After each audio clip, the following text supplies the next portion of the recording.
ஆக்சுவலாக தலைப்பு வந்து ஸ்வரூபானந்தரின் அத்வைத்த சிந்தனைகள் அப்படின்னு கொடுத்துருந்தேன். ஒரு விஷயம் இப்போ தான் பார்த்தேன். நான் வந்து இந்த பவர் பாயிண்டில் அது போட்டிருக்கேன், அத்வைத்தா தாட் இன் ஸ்வரூப சாரம்னு போட்டிருக்கேன். நான் அதை இப்போ தான் கவனித்தேன். பட் எனிவே பிரச்சனை இல்லை. ஏன்னா மார்னிங் பன்னீர்செல்வம் சார் வந்து தத்துவராயரை பற்றி பேசின 15th century. அந்த தத்துவராயருடைய மாமா கம் குரு தான் இந்த ஸ்வரூபானந்தர். ஏன் அப்படி சொல்கிறேன்னா, இவங்க ரெண்டு பேரும் ரொம்ப ஜாஸ்தி ஞானம் பெற வேண்டும்ன்ற ஒரு ஆவலில் இருந்தபோது ரெண்டு பேரும் குருவை தேடுகிறாங்க.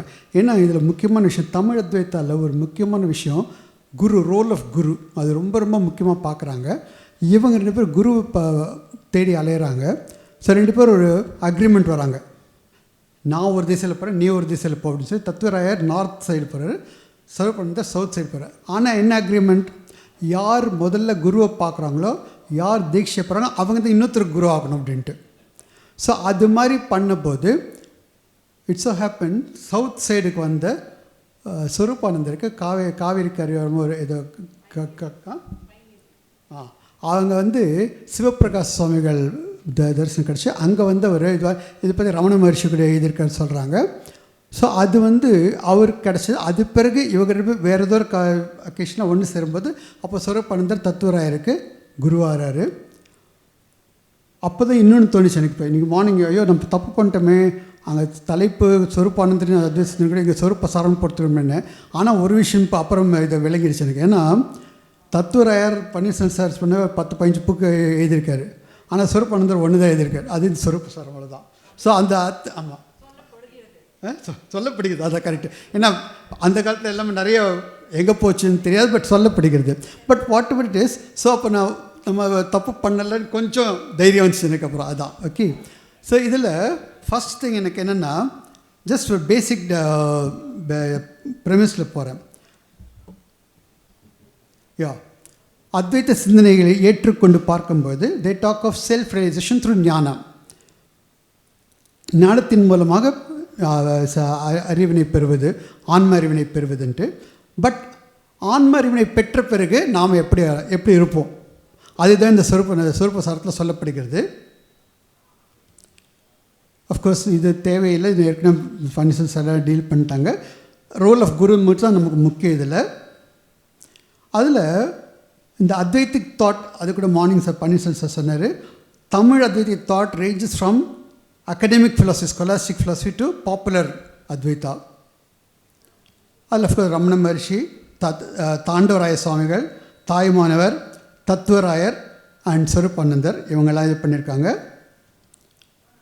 இதில் குருவை பற்றி சொல்லும்போது குருவோட முக்கியத்துவம் ஏன் அப்படி சொல்கிறாருனாக்க, ஸ்வரூபானந்தர் தத்துவராயர் எழுதுகிறாராம், குருவோடைய கடாட்சம், அவருடைய அனுகிரகம் இருந்தால் எவ்வளோ எளிதில் நாம் அறிவினை பெற, அந்த ஆன்ம அறிவினை பெற முடியும் அப்படின்னு சொல்கிறாரு. எப்படின்னாக்க பிளாக் கிராம், அந்த உளுந்துன்னு நினைக்கிறேன், அது எப்படி பெரட்டி போடுற நேரம் இருக்கோ அந்த நேரத்தில் குருவோட அனுகிரகத்தில் நமக்கு அறிவு கிடச்சிருன்றாங்க, அது மெயின் ஞானம் கிடச்சிருந்தாங்க குரு இருந்தாக்க. இது அஃப்கோர்ஸ் குருவோட இதுக்கு மார்னிங் சம்பத்குமார் சார் கூட சொன்ன உபனிஷத்ஸ், சாந்தகோபிஷ்ண உபனிஷத்தில் சத்யகாமா பற்றி ஒரு கதை வரும். அந்த சின்ன பாலகன் வந்து குருவை தேடி போகிறார். பட் அவருக்கு வந்து முதல்ல குரு கிடைக்கல. அவர் ஒரு குருட்ட போகிறாரு. நீ யாரும் கேட்டால் அவருக்கு என்ன, அவர் அப்பா யாருன்னு தெரியாது. பரவாயில்ல, நீ தான் கரெக்டான கற்றுக்கிறதுக்கு, பட் நீ முதல்ல இயற்கையை போய் பாருங்கள். அப்போ அவருக்கு சில விலங்கினங்கள் மூலமாக சில ஞானங்கள் கிடைச்சிருந்தாங்க. பட் கடைசி திருப்பி வந்துட்டு சொல்கிறார், என்ன தான் கிடைச்சாலும் ஒரு ஹியூமன் குருக்கிட்ட கிடைக்கிற அறிவு தான் முக்கியம் அப்படின்னு சொன்னதாக சாந்தோக்கிய பிரதேசம் இருக்குது. அதே தான் இவரும் சொல்லியிருக்கார். ஒரு இதை எப்படி பெரட்டி போட்டு உருன்ற நேரத்தில், அந்த நேரத்தில் வந்து உங்களுக்கு இது ஆன்ம அறிவு கிடச்சிடும், குருவோட கடாட்சம் இருந்தால் அப்படின்றாங்க. And moreover the human Guru good best instant liberation. For example, in fact கொஞ்சம் மிகைப்படுத்தி கூட சொல்லியிருக்காரு. எப்படின்னு இருக்க, கிருஷ்ணர் அர்ஜுனருக்கு 18 சாப்டர்ஸில் பகவத்கீதை சொன்னார். ஆனால் ஒரு குரு கிடச்சா அது தேவையில்லை அப்படின்றாரு. இது மிகைப்படுத்தி சொல்லியிருந்தால் கூட அந்த கருத்து எனக்கு பிடிச்சது. I thought I just tell you that. இப்போது லக்கிலி நான் always I have my mobile phone, அதில் வச்சுட்டு இருப்பேன், பிரச்சனை இல்லை. பட் ஸ்டில் தாட் இது உங்களுக்குலாம் இதுவாக இருக்குன்ட்டு. இன்னொரு இடத்துல சொல்கிற குரு பற்றி சொல்லும்போது, அதுவும் ஸ்பெஷல் ஸ்வரூபானந்தர் சொல்லும்போது என்னென்னா, ஸ்வரூபானந்தர் மேலே இவர் எழுதின புத்தகங்களில் ஒரு பரணி எழுதியிருக்கார். பரணின்னு தான் ஆரம்ப சம்படி கேன் கரெக்ட் மீ, அது எப்படி ப்ரொனவுன்ஸ் பரணின்னு பார்ப்பேன். பட் பரணின்னு பாடுறது எப்படின்னா, ஒரு 1000 யானைகளை கட்டுப்பாட்டில் கொண்டு ஒரு பேர் அந்த அந்த மாவீரனுக்காக எழுதப்படுற பரணி மாதிரி இவர் மேலே பரணி பாடியிருக்கார். அப்போ சில அறிஞர்கள்கிட்ட எப்படி இவர் ஞானி இவர் மேலே எப்படி பரணி பாடலான்னு சொன்னபோது, அப்போ அவர் சொல்கிறார், இவர் அந்த நடந்த விஷயத்தை சொல்கிறார். என்னென்னா, இந்த அறிஞர்களை இவருக்கு ஸ்வரூபானந்தர்கிட்ட கூப்பிட்டு போயிருக்கார். 3 நாள் அப்படியே உட்காந்துருக்காங்க. அவர் எதுவும் பேசலை, மௌனம். இவர் சம்பத்குமார் சார் சொன்னார், ரமண மகர்ஷி பேசியிருக்காங்க, மௌனம். அந்த மௌனத்தின் மூலமாக இவர் விளக்கி இருக்கிறார். அதில் அந்த அறிஞர்கள் சந்தோஷப்பட்டு ரொம்ப திருப்தியாக வெளில வந்தாங்களாம். வந்துட்டு நீ வச்ச இந்த கொடுத்த பரணி கரெக்ட் அப்படின்னு சொல்லி சொன்னாங்களாம். ஸோ அப்படி குருவோட இதை பற்றி அவர் சொல்லியிருக்காரு. அஃப்கோர்ஸ் ரமண மகர்ஷி அவர் இந்த சொரூபசாரம் பற்றி ரொம்ப இது பண்ணி 6 புத்தகங்கள் அவருடைய டிவோட்டிஸ்க்கு அவர் சஜஸ்ட் பண்ணியிருக்கு. அதில் சொரூபசாரம் ஒரு புத்தகம். இது சொரூபம் சாரம். சொரூபங்கிறது நம்ம உண்மை நிலை, அதன் அர்த்தம். இதுதான் சொரூபசாரங்கிறது. 102 பாடல்கள் கொண்டது. இது evaluates true nature of the person in the liberated state. அந்த ஞானி முக்தி நிலை அடைந்த பிறகு எப்படி இருப்பான் அப்படிங்கிறதுக்கான ஒரு பாடல் தான் இது. அஃப்கோர்ஸ் இதில் இனிமேல் தான் நான் பாடல்கள் பற்றி சில 102 பாடல் எல்லா பாடல்களும் எடுக்கல, சில பாடல்கள் சொல்லுங்கள். ஃபஸ்ட் இன்வொகேட்டரி வேர்ஸ், இது முன்னாடி இது. அதில் பொதுவாக இன்வொகேஷன் ஜஸ்ட் வணங்கி வருது. அதில் he claims that the nature of everything is consciousness. எல்லாமே இந்த உலகத்தில் இருக்க consciousness. In fact the seer, the scene, the all things are nothing but consciousness சொல்லுது. But the Advaitic element is seen present in his understanding of this unique self as presenting itself in various ways, just as gold takes the shape of the mold into which it is cast. அந்த தங்கத்தை எந்த வடிவில் போடுமோ அந்த வடிவமாக அது இருக்கும். அது மாதிரி நம்ம இதை பார்க்க முடியும்னு சொல்கிறாரு. இது அப்போ செகண்டு. அஃப்கோர்ஸ் நான் அங்கே மாற்றிட்டேன், தெரியாமல் ரெண்டும் பண்ணும்போது வருது எனக்கு. This talks of the certainty of consciousness. That is, this verse is interpreted as maintaining that the 5 elements, 5 senses, and the 5 organs of sense are nothing but consciousness. Can also be taken that beginning, middle, end are consciousness.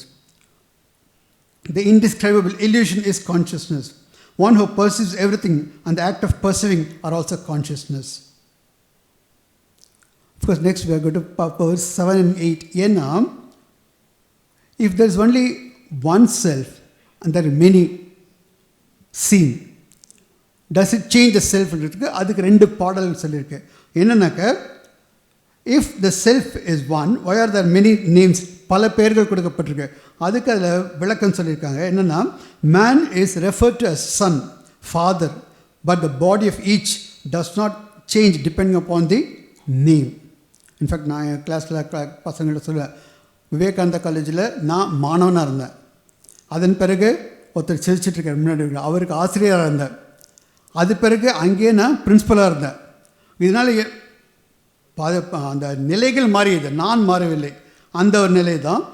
அதுக்கு verse 8 ஒரு answer கொடுக்கு. என்ன? verse 8 gives the example of a man going to sleep as himself, manifest as the form of the seer and the seen, that's the world, in dream, and later wakes up as himself. The person is the same in all 3 states. இது 2 பாடல்கள். And then now going to verse number 10, this talks of indescribability. That is, the Atman, the self is beyond explanation, beyond the physical realm. அதை பற்றி அந்த பாடல் சொல்லுது. Then verse number 12, it preempts a question. What if this indescribability leads to non-realization of the reality? இந்த ஆன்ம நிலையினை புரிய வைக்க முடியாது என்றால் அதை நம்ம எப்படி உணர முடியும் அப்படின்னு கேள்விக்கு என்ன சொல்கிறாங்கன்னா, text resorts to the Vedas saying pure consciousness, the source of all, is I. ஒரு எக்ஸாம்பிள் சொன்னா, இப்போ எனக்கு தெரிஞ்ச எக்ஸாம்பிள் சொன்னால், Who is Badri அப்படின்னா ஐ அப்படின்னு வருவார். Who is ஆறுமுகன்னா அவர் ஐன்னு வரு. Who is so யாரை கேட்டால் ஐனா but Badri, Arumugam, the names are different, the persons are different, their shapes are different, size is different, but the common thing is I. And the I is the reality. அது சொல்கிறது இந்த பாடல். This is just an example that I thought from there. Because the understanding of the self as I am I, that I, but one thing, in the I அப்படின்னு சொல்கிறது, it is not the ego. Don't confuse it with the ego. ஏன்னா ஆணவங்கிறது நம்ம ஐந்தான் சொல்கிறோம், அது கிடையாது. அது verse number 16 சொல்லப்படுகிறது. This verse pronounces that the only I whose form is consciousness is the real I and not any other I, as the latter gets bound to form and go through birth and death. Verses 17 to 20 என்ன பண்ணுறது, they highlight about the one who is realized, that is ஞானி. எப்படி சொல்கிறாங்கன்னா, ஞானி is the one unmoved. ஞானி is the one unmoved mover. Example கொடுக்குற, ஒரு பம்பரம் இருக்குது, அந்த பம்பரத்தில் கயரால் சுற்றி நம்ம விடுவிச்சா பம்பரம் சுற்றுது, கயறு சுற்றுறதில்ல. அது மாதிரி தான் unmoved mover. Truth is both attached and non-attached, both being and non-being. Screen and the show on it displayed. The scene is real as long as it is seen or as long as it is shown, but the screen is real as long as it shows the scene. Verses again, these verses 10 to 20, they talk of they talk of the self remaining in the exalted state in waking dream, etc. And then verse 26. Okay, verse 26. When the mind is dissolved in love, one becomes Sat Chit Ananda, existence, consciousness, bliss. To the question, who will attain this experience, verse 36 says, only the pure are eligible. சுத்தமாக இருக்கிறவங்க தான் இதுக்கு eligible, இதுக்கு தகுதியானவங்க. But அந்த சுத்தமானவர்கள் யார் அப்படின்றது verses 37 to 42 சொல்லப்படுது. That is, I think it will be better if I can show that. I'm not able to get that. Verse 31 to 61 என்ன சொல்கிறாங்கன்னா, one who does not speak harshly, one who does not hate, one who does not associate with evil persons, one who is without anger, one not wanting the destructible, be devoted, one who is devoted and desire the path of salvation. இவங்கள்லாம் தான் அந்த ஞானியுடைய தகுதிகள் அப்படின்றாங்க. Again, verses 62 to 65, these verses emphatically maintain that one should relegate everything else as Maya, thereby see the oneself which will lead to Shivam. In fact, in the Tamil Advaitha, I think it tries to bridge the gap between Saiva Siddhanta and Advaita, which is also mentioned by the earlier speakers now. So, அந்த சைவ கருத்துக்கள் இங்கே வருது, இங்கே இருக்குது, அங்கே போயிருக்கு. Therefore, அதனால இந்த சிவன்ற வார்த்தை, அத்வைத்தில் சிவன்ற வார்த்தை வராது கிளாசிக்கல் அத்வைத்தில், பட் இங்கே அதை கொண்டு வராங்க. thereby sees the one self which will lead to Shivam. Third point, he who contemplates on his real nature and regards all else as illusory is Shivam. Only those who experience the self which is beyond time are Shivam. Being dissolved in self, the jnani neither performs activities nor hate one performing activity. Thus, there is no experience other than the experience of the self for the jnani. So, jnaniயை பொறுத்த வரைக்கும் எதையும் வெறுப்பதும் இல்லை, எதையும் ஏற்றுக்கொள்வதும் இல்லை. அதெல்லாம் கடந்து இருக்கிறாரு. But at the same time he experienced, because அவர் அந்த ஆன்ம நிலையிலே இருப்பதால் அவர் எதையும் வெறுப்பதில்லை. Verse 86 என்ன பண்ணுறது, he who has attained liberation will see as not different from his self all the world that rises in the self. ஆன்மாவிலிருந்து வந்து ஆன்மாவிலே இருந்து ஆன்மாவாக இருப்பது, அதை பற்றி இந்த verse 86 சொல்லுது.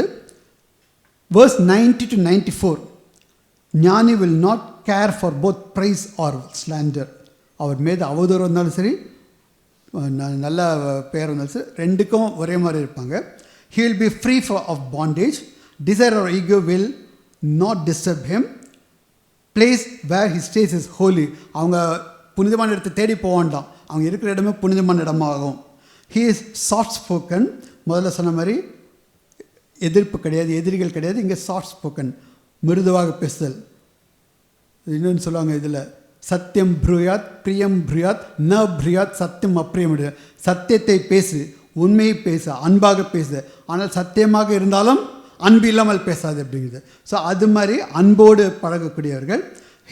his mind is filled with joy that never diminishes. அவர் எப்போதுமே பேரானந்த நிலையில் இருப்பவர். And then verse 101, last two slides, madam. Jnani will shine as everything and as different from everything. That is, he rids himself of the blemish of the mind. He rids himself of the mind. He has transcended the shore of jnana. He rids himself of the experience of Shivam. He rids himself of all concepts. That is, he will shine as everything and also as different from everything. அனைத்துமாக இருந்து அவற்றிற்கு வேறாக இருப்பது. The last one, 102nd verse, this talks of the benefit of studying this word. Those who are able to enjoy through their 2 ears the savor of the Swarupasaram, which describes the experience attained at the proper stage of ripeness, will be able to see the entire world as their own self and abide as it. That is, இந்த